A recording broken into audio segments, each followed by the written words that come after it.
June 2023, in the middle of deadlines, routines, and everyday work life, our office took a much needed pause.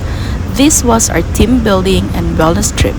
A simple break from work meant to reset our minds and reconnect not just with nature but with each other. For this year, we chose Bukidnon, specifically Golden Hills Farm for day one. Dahilayan was also part of the plan, but that adventure deserves a vlog of its own.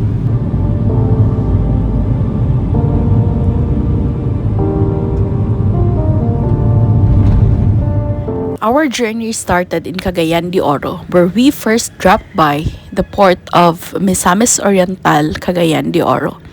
Here, we were shown around the operations area and the passenger terminal building. It was clean, organized, and thoughtfully designed for comfort and efficiency.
We observed the flow of passengers, explored the amenities, and learned about their best practices.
It was a good reminder of how teamwork and structure keep operations running smoothly.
After that, we began our long drive to Talakag, Bukidnon. The city slowly faded into winding roads, cooler air, and endless greenery, a quiet transition from work mode to rest mode.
By the time we reached Golden Hills Farm, the sun had already set, and all of us were hungry.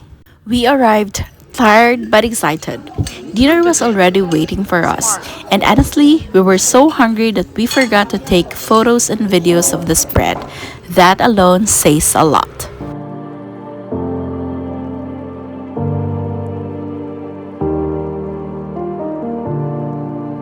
After dinner, we settled into our rooms and changed outfits. White was the theme for the night.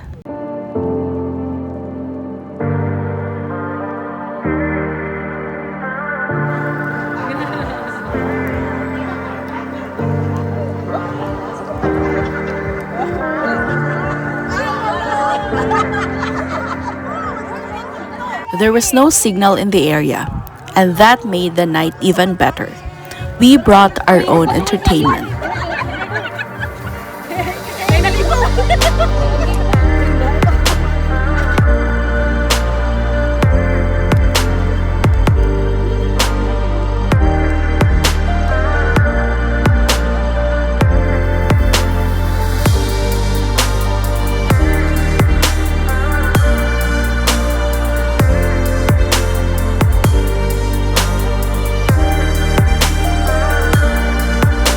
With no internet and no notifications, we created our own fun.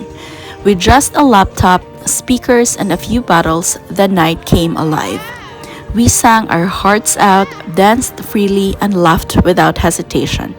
It felt like we were the only people in the world, surrounded by darkness, cool mountain air, and silence broken only by music and laughter.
stayed up until 2 a.m., not because we planned to, but because all our drinks were gone. And maybe that's what made it special, the freedom to just be present.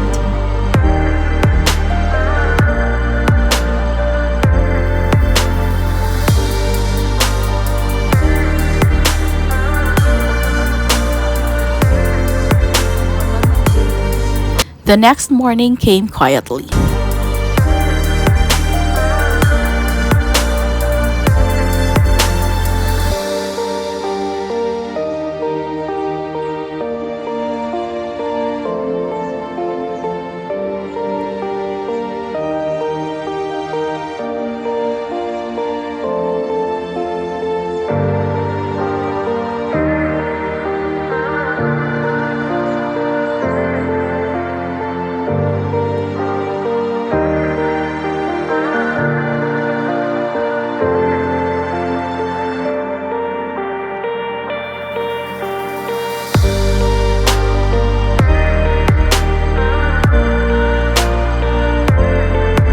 We prepared our own breakfast, still carrying the calm from the night before.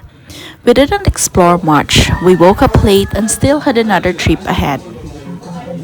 But even in that short stay, Golden Hills Farm gave us exactly what we needed: rest, connection, and space to breathe.